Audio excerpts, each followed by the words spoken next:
Allah Ta'ala wala taqtulu auladakum bil wuddi khasyata makhafata imlakin fakrin nahnu narzuquhum wa iyyakum inna qatlahum kana khidman isman kabiran azima.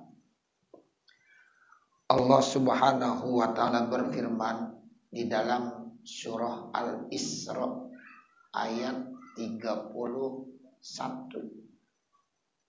Kata Allah, wala taqtulu auladakum.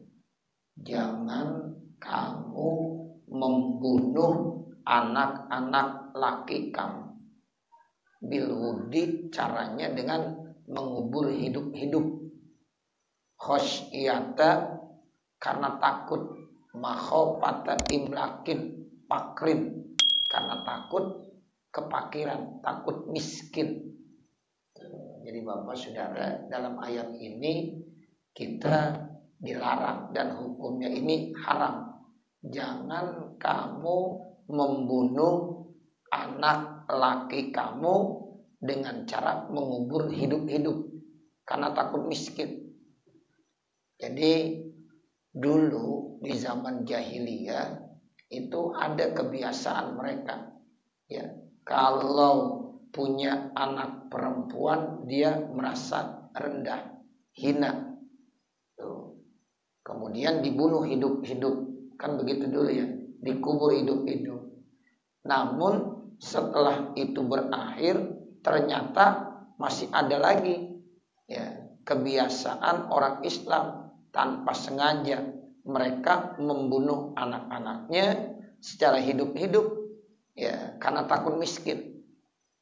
Makanya kadang-kadang ada satu ulama yang tidak, ya, membolehkan itu KB. Nah, dia berdasarkan ayat ini, wala taqtulu auladakum khasyata imlak. Jangan kamu bunuh anak-anak kamu karena takut miskin. Makanya kalau ada orang KB takut miskin itu nggak boleh alasannya. Tapi mungkin, ya, di sini ada perbedaan pendapat. Ada ulama yang membolehkan selama memang aturan-aturannya, niat-niatnya tidak menyalahkan aturan syariat. Tapi ada juga yang mengharamkan. Itu tergantung bagaimana penafsirannya. Ya, sehingga dulu rame tuh, awal-awal ada KB itu rame. Ya, keluarga berencana di zaman Pak Harto dulu kan, ya, kan rame itu. Ya, jadi ada yang pro, ada yang kontra. Nah, begitu. Sehingga sampai saat ini masih banyak orang yang nggak mau tuh, ya, kalau cara-caranya nggak benar, begitu. Kalau cara-caranya tidak benar. Jadi artinya jangan sekali-kali kita itu tidak mau punya anak gara-gara takut apa? Takut miskin. Jangan punya anak banyak-banyak, ntar susah lagi. Nah, padahal yang ngatur rezeki siapa? Allah. Nah, begitu. Mungkin kalau ada niat-niat yang lain yang memang dibenarkan dalam syariat, itu boleh-boleh aja. Itu ulama memang ada beda pendapat seperti itu. Tapi kalau kita bunuh anak kita, ya, itu masih hidup-hidup, kan artinya ketika janinnya itu udah ada, kemudian nanti ada orang yang menggugurkan, itu namanya menggugurkan hidup-hidup. Nah, itu jelas-jelas haram hukumnya. Ya, mungkin karena apa? Karena takut miskin. Ya, nanti nggak bisa memberikan biaya, ya, hidup buat anak misalnya. Nah, itu juga, ya, alasan yang nggak benar. Nah, jadi di dalam tafsir surah Al-Isra ini dijelaskan kamu tidak boleh, ya, membunuh anak-anak kamu, ya, dengan cara mengubur hidup-hidup karena takut miskin. Makanya dulu orang-orang tua kita bilang banyak anak banyak rezeki, kan gitu ya. Iya. Tapi kalau seandainya memang kita nanti mungkin ada alasan-alasan yang dibenarkan oleh syariat agama, ya boleh-boleh aja. Yang penting jangan membunuh. Nah, begitu. Kalau udah ada, ya, takut seperti itu tuh, nah itu tidak dibolehkan. Ada orang kagak mau punya anak karena takut nggak bisa ya memberikan ya kebutuhan hidupnya. Nah padahal yang memberikan kebutuhan hidup bukan kita manusia. Siapa? Allah. Masalah rezeki itu udah ditentuin sama Allah. Makanya di sini disebutin nih ayat ini. Nahnu narzuquhum wa iyyakum. Kami yang telah memberikan rezeki buat mereka dan juga buat kamu. Jadi yang memberikan rezeki anak-anak ya Allah. Yang memberikan rezeki buat kamu maksudnya orang tuanya ya Allah juga. Ya, bukan orang tua yang memberikan rezeki buat anak. Allah. Anak tuh rezekinya Allah yang atur. Termasuk orang tuanya udah diatur rezekinya sama Allah. Man ayatnya ini. Nahnu narzuquhum wa iyyakum. Kami yang telah memberikan rezeki buat mereka, buat anak-anak kamu. Ya wa iyyakum dan juga buat kamu sendiri. Jadi kalau alasannya takut miskin itu yang kagak boleh. Kenapa kamu masuk KB? Ya pengen punya anak satu aja, nggak boleh banyak-banyak. Emang apa? Takut miskin saya. Nah itu nggak boleh. Tapi kalau mungkin ada niat-niat yang lain yang kelihatannya nggak menyalahi aturan syara dan pada saat melakukan KB-nya juga itu tidak ya menyalahi aturan syara, nah boleh-boleh aja. Sebab dulu di zaman Rasulullah juga ada ulama yang mengambil dalil KB itu boleh, ada istilahnya KB ada juga dulu. Ya, itu kalau ada orang laki sebagai suami melakukan hubungan kepada ya istrinya, nah pada saat mau inzalul mani dicabut, dikeluarkan bukan ke dalam rahimnya, itu namanya azl. Nah itu ada tuh hadisnya azl. Tapi itu pun harus ada kesepakatan suami istri. Kalau kata istrinya, wah kagak mau, saya kagak enak itu. Nah ya kagak boleh juga, haram. Nah begitu. Jadi ada orang ngambil dalil KB itu azl. Jadi ketika dia melakukan hubungan, nah pas mau ya mengeluarkan air spermanya dicabut, kemudian keluarnya ya bukan di bagian ya kemaluan vaginanya istrinya. Nah seperti itu. Itu pun harus ada ya kesepakatan. Kalau istrinya nggak mau, ya kagak boleh juga. Zolim suaminya, kata istrinya, emang itu yang saya pengen. Nah, ya kagak boleh. Nah seperti itu. Tapi kalau kata istrinya, iya. Ada lagi yang model pakai alat, misal apa, ya kondom dan lain-lain sebagainya. Lah kalau memang ada kesepakatan nggak melalui aturan agama, boleh. Nah begitu. Tapi nanti kalau memang menyalahi aturan agama itu tidak dibolehkan. Apalagi alasannya apa? Takut miskin. Nah kalau udah takut miskin udah kagak bener nih. Ya, jadi karena yang memberikan rezeki itu siapa? Allah. Begitu. Jadi nanti kita lihat bagaimana kacamata yang benar. Begitu. Ya, jadi ya, KB kadang-kadang ada yang membolehkan, tapi dengan syarat-syarat yang dibenarkan. KB ada juga yang tidak dibolehkan, haram kalau memang tujuannya dan penggunaannya tidak ya sesuai dengan aturan syariat agama. Begitu kesimpulannya Bapak Saudara. Tapi ya secara kesimpulan kalau ada orang takut punya anak karena takut miskin, itu yang kagak boleh. Ya, takut punya anak banyak-banyak takut miskin, nah itu yang nggak boleh. Ini termasuk khosyata imlak. Karena Allah bilang nahnu narzuquhum wa iyyakum. Jadi kami yang telah memberikan rezeki kepada mereka dan juga kepada kamu. Kepada mereka anak-anak. Jadi anak-anak rezekinya bukan orang tuanya yang bertanggung jawab. Ya Allah yang punya tanggung jawab. Nah, seperti itu. Jangankan anaknya, orang tuanya aja yang tanggung rezekinya Allah. Nahnu narzuquhum wa iyyakum. Inna qatlahum kana khit'an isman kabira. Sesungguhnya membunuh mereka itu merupakan kesalahan, dosa yang besar. Tuh, jadi dosa besar. Ya, jadi kalau kita ada benih-benih di dalam rahim istri kita, kemudian kita gugurkan, ya itu dosa, termasuk dosa besar. Namanya pembunuhan itu. Nah, nggak boleh. Jadi inna qatlahum kana khit'an kabiro. Hit'an itu artinya dosa. Kabiro artinya azimah. Jadi dosa yang besar. Wala taqrabuz zina, dan janganlah kamu mendekat kepada perbuatan zina. Ablagu itu lebih bagus redaksinya min kebanding la taqtuhu, daripada Allah bilang la taqtuz zina. Jadi la taqrabuz zina kebanding redaksi la taqtuz zina lebih bagus la taqrabuz zina. Kalau la taqtuz zina jangan kau datangkan kepada perbuatan zina. Kalau wala taqrabuz zina jangan kamu mendekatkan kepada perbuatan zina. Jadi mendekatkannya aja udah kagak boleh. Dekat terhadap perbuatan zina udah nggak boleh, apalagi zinanya.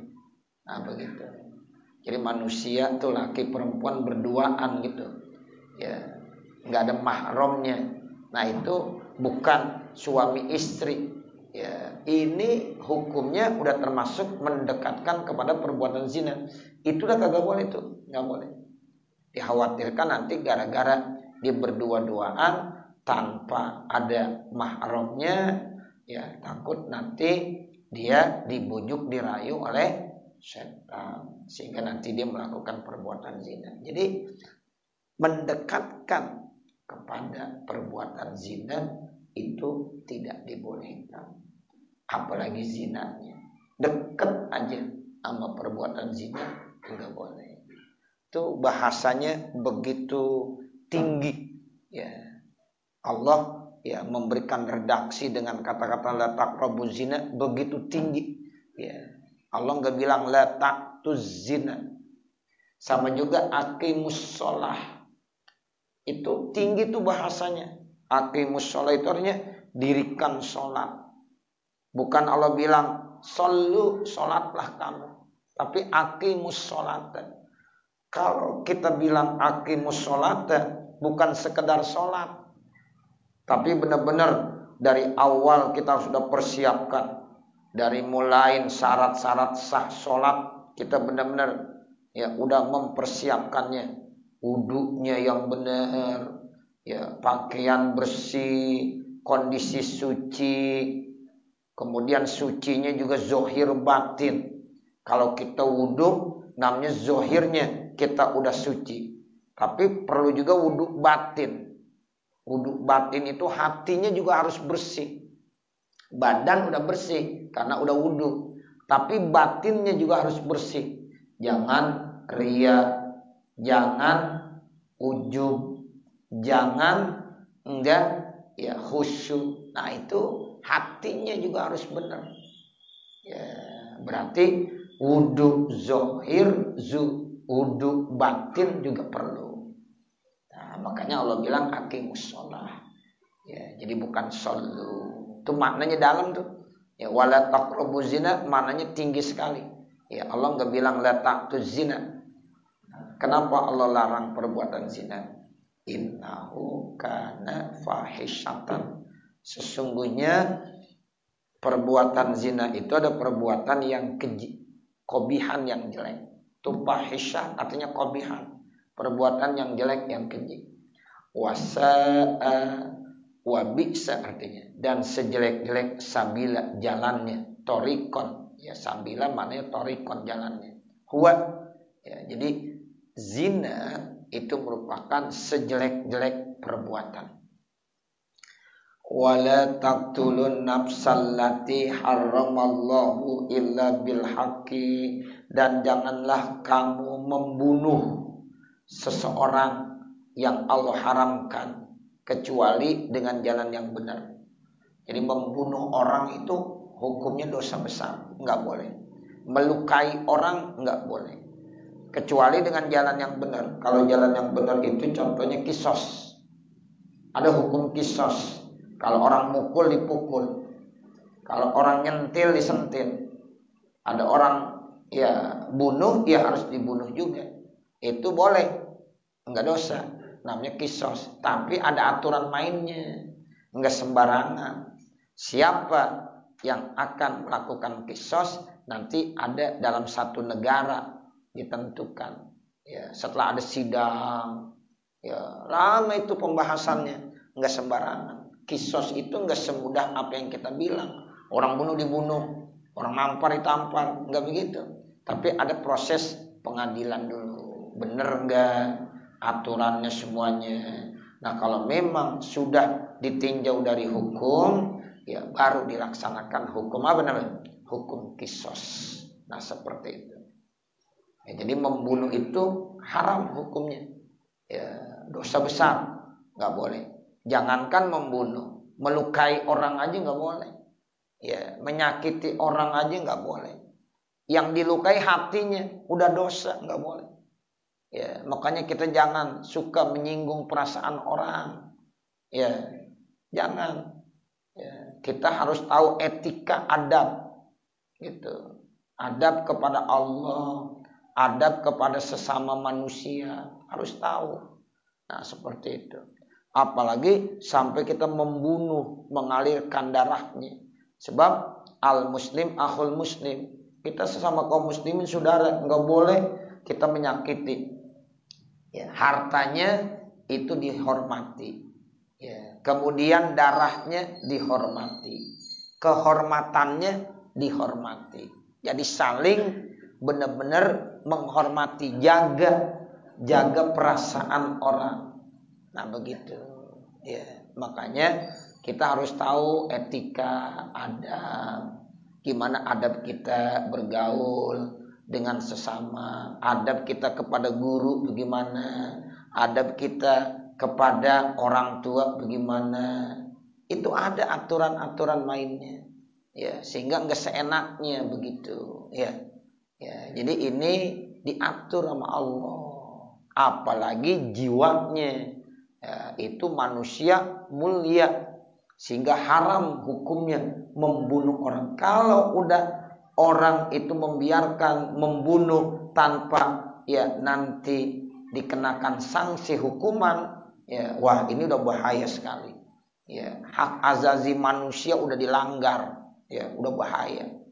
Nah, ini nih udah jelas-jelas tidak dibolehkan. Dari segi hukum agama udah berat. Satu orang ya membunuh dengan sengaja itu berat, ya, sebab lebih berharga dari jiwa semua manusia. Itu satu jiwa manusia begitu. Makanya kita mentang-mentang kuat, ya mau ya membunuh orang, nggak bisa begitu. Ada aturan mainnya. Kecuali kisos. Kalau kisos itu boleh, ya itu diatur oleh agama. Waman kutila mazluman, dan siapa-siapa yang dibunuh secara dizolimi, faqad ja'alna liwalihi, maka sungguh kami telah menjadikan bagi walinya, ahli warisi, bagi ahli warisnya, sultanan, penguasaan, tasliton, yaitu diberikan penguasaan alal qatili, untuk ya qatil, ya yang membunuh. Tapi pala yusrif, enggak boleh melampaui batas. Ya tajawazil hadd, enggak boleh melampaui batas fil qatli, di dalam masalah pembunuhan. Jadi kalau seandainya nih Bapak Saudara, seseorang diberikan hak, diboleh ya diberikan hak untuk mengkisos, tapi enggak boleh melampaui batas. Begitu. Jangan mentang-mentang dikasih, wah, ya membunuhnya dengan sadis, kagak boleh juga. Gitu. Jadi ada aturan mainnya. Ya, melampaui batas di dalam masalah pembunuhan juga nggak boleh. Ada orang nampar, ada hukum kisosnya, tampar, tapi sesuai tamparnya tadi bagaimana? Kalau namparnya begini doang, ya namparnya begitu juga nanti dibalasnya. Jangan orang nampar begini, lu tamparnya kenceng begini. Ya nggak boleh, itu namanya melampaui batas, begitu. Ya, jadi nggak boleh. Kalau bisa malah dimaafin. Ya, kalau bisa dimaafin. Dia nampar, Ada kisos kita punya hak untuk nampar, tapi ya udah maafin aja. Itu lebih bagus. Seandainya dia mau menampar juga, ya fala yusrif, nggak boleh melampaui batas. Itu seperti itu. Dia pernah nendang, ya tendang lagi boleh, ya nggak apa-apa. Tapi nendangnya nggak boleh melampaui batas sesuai tadi tuh. Dinendangnya ya seapa tuh, ya kenceng, ya apa nggak kencang, ukuran kencangnya seapa. Nah itu harus sesuai. Lebih aja dari itu dosa kita. Namanya melampaui apa? Melampaui batas. Kenapa? Karena saat itu kita udah dendam. Tuh, dendam yang nggak boleh. Ya, ada pencuri, ya ketangkap. Wah, siapa aja mukulin. Wah, zalim tuh nggak boleh. Ya, mestinya aturan mainnya tanganin dengan hukum. Ya, kalau di dalam Islam pencuri potong tangan, kan begitu. Ya. Kata orang yang ada di situ, ini Ustaz kalau seandainya diserahkan kepada pihak yang berwajib, takutnya ya nggak diapa-apain, ya kadang-kadang keluar lagi. Nah begitu. Emang di satu sisi ya agak repot gitu, tapi tetap kita nggak boleh bertindak zolim. Nah seperti itu. Nah ini yang disebut dengan fala yusrif, begitu Bapak Saudara, nggak boleh melampaui batas fil qatli, dalam masalah pembunuhan. Bi ayatul, bahwasanya dia membunuh ghairu qatilhi, selain kepada pembunuhnya, au bi ghairi, atau tanpa makutil bihi, yang dibunuhnya. Enggak boleh. Yang membunuh ini yang dibunuh yang lain, ya enggak boleh. Atau dia sih yang membunuh ini, tapi cara membunuhnya beda. Kalau yang ini secara pembunuh lebih sadis, kagak boleh. Ya, jadi jangan melampaui batas. Innahu kana mansura, sesungguhnya ya Allah itu adalah mansura, yaitu yang benar-benar apa? Ditolong. Jadi Allah itu nanti berpihak kepada orang-orang yang senantiasa itu ya yang adil. Nah seperti itu.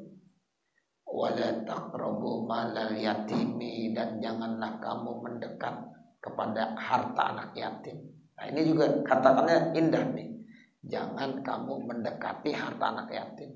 Jangankan ngambil, deket aja sama harta anak yatim, udah kagak boleh.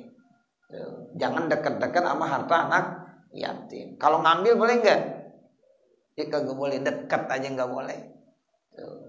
Jangan kamu deket kepada anak yatim.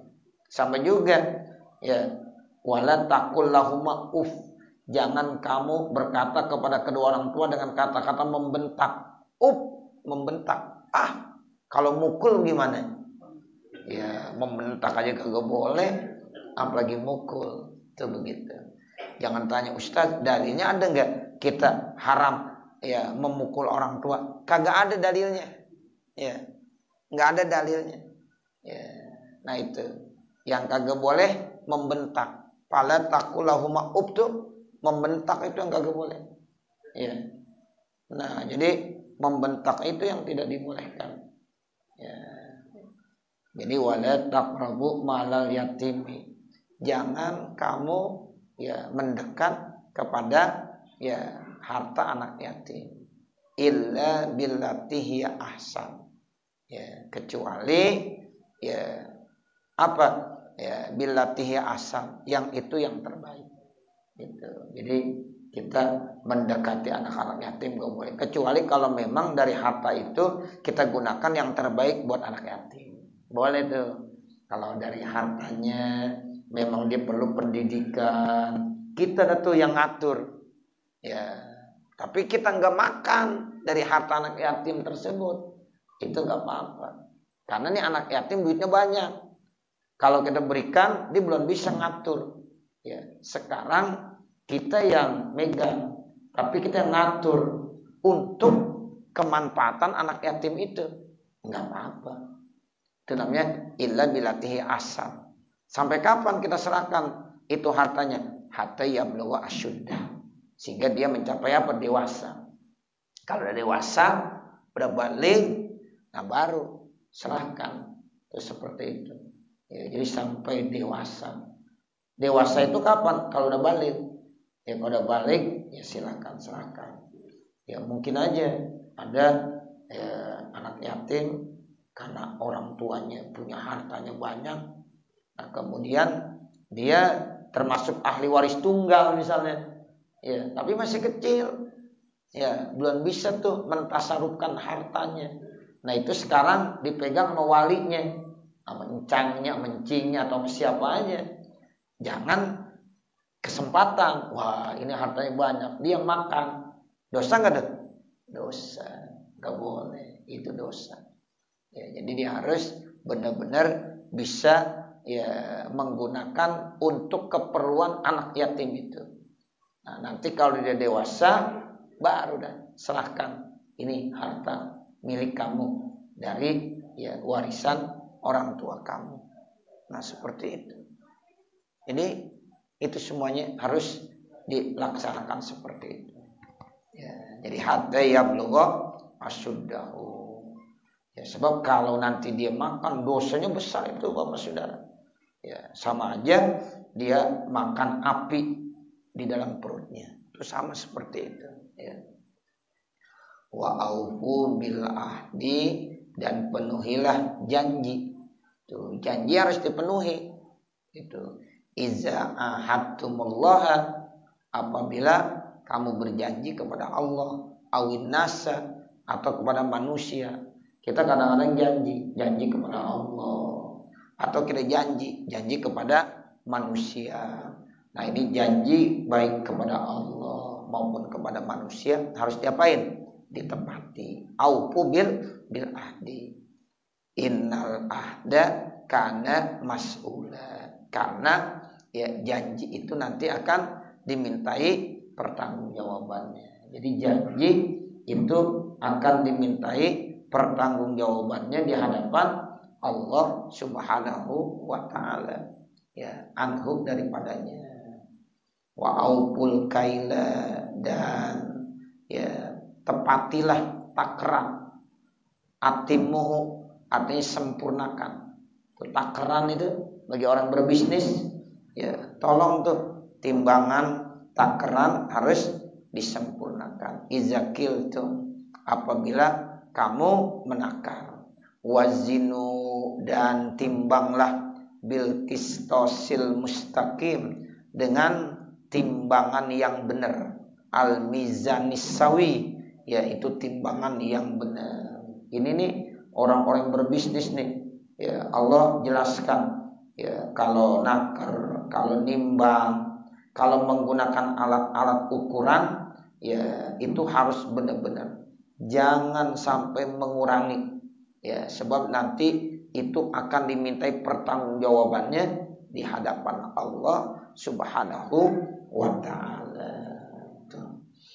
Kemudian ditutup ya ayat ini dengan kata-kata apa? Dzalika khairu wa ahsanu ta'wila.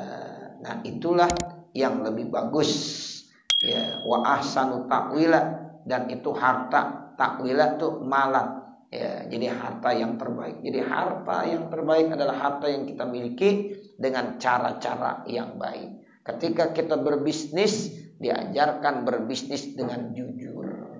Makanya nanti at-tajirus sodukul amin, ya, para pedagang yang jujur, yang amanah. Nah, itu nanti akan ditempatkan di dalam surga ma'an nabiyyin wasiddiqin wassuhada wassolihin. Nah, seperti itu, bersama para nabi, bersama para syuhada, dan juga bersama para solihin. Itu seperti itu, ya. Nah, makanya ya ayo jadilah kita sebagai pedagang-pedagang yang jujur dan yang amanah, ya. Itu insya Allah adalah orang yang terbaik di sisi Allah Subhanahu wa ta'ala. Nah, nanti baru wala taqfu ma laisa laka bihi ilmun innas sam'a wal basara wal fuada kullu ulaika kana anhu mas'ula. Mudah-mudahan apa yang kita baca pada kesempatan malam hari ini ada manfaatnya, khususnya untuk pribadi saya dan mudah-mudahan juga untuk para hadirin jamaah sekalian. Akhirnya manakala di sana sini terdapat kesalahan dan kekurangan, saya mohon dibukakan pintu maaf yang sebesar-besarnya. Wa mal kamal illa lillah, tidak ada yang sempurna kecuali hanya Allah Subhanahu wa taala. Sebelum ditutup dengan pembacaan doa, ada infak sedekah untuk pondok pesantren atau ini Al-Muflihun dari Ibu Mulyana Mursyid, yaitu diniatkan untuk satu almarhum Haji Mursyid bin Haji Musamma, kemudian yang kedua untuk almarhumah Hajah Nani binti Adam, dan yang ketiga untuk almarhum Ishaq bin Qasim. Mudah-mudahan apa yang diniatkan ya oleh pemberi infak sedekah tersebut diijabah, diterima oleh Allah Subhanahu wa taala. Al-Fatihah ala tilkan niyah wa ila hadratin Nabi Muhammadin sallallahu alaihi wasallam. Al-Fatihah. A'udzu billahi minasyaitonir rajim. Bismillahirrahmanirrahim. Alhamdulillahi rabbil alamin. Ar-Rahmanir Rahim. Maliki yaumiddin. Iyyaka na'budu wa iyyaka nasta'in. Ihdinas siratal mustaqim. Siratal ladzina an'amta 'alaihim ghairil maghdubi 'alaihim waladdallin. Rabbighfirli wa liwalidayya amin. Bismillahirrahmanirrahim. Alhamdulillahi rabbil alamin. Hamdan yuwaffi ni'amahu wa yukafi'u mazidan. Ya Rabbana lakal hamdu wa lakas syukru kama yanbaghi li jalali wajhikal karim wa li'azimi sultanik. Allahumma shalli ala sayyidina Muhammadin wa ala ali sayyidina Muhammad. Allahumma ighfir lana dzunubana wa liwalidina wa limasyayikhina wa limu'allimina wa liman lahu haqqun 'alaina wa liman ahabba wa ahsana ilaina wa lil hadirina wa likafatil muslimina ajma'in. Rabbana zalamna anfusana wa illam taghfir lana wa tarhamna lanakunanna minal khasirin. La ilaha illa anta subhanaka inna kunna minadh dhalimin. Rabbana atina fid dunya hasanah wa fil akhirati hasanah wa qina adzabannar. Wa sallallahu ala sayyidina Muhammadin wa ala alihi wa sahbihi wa sallam. Walhamdulillahi rabbil alamin. Wassalamualaikum warahmatullahi wabarakatuh.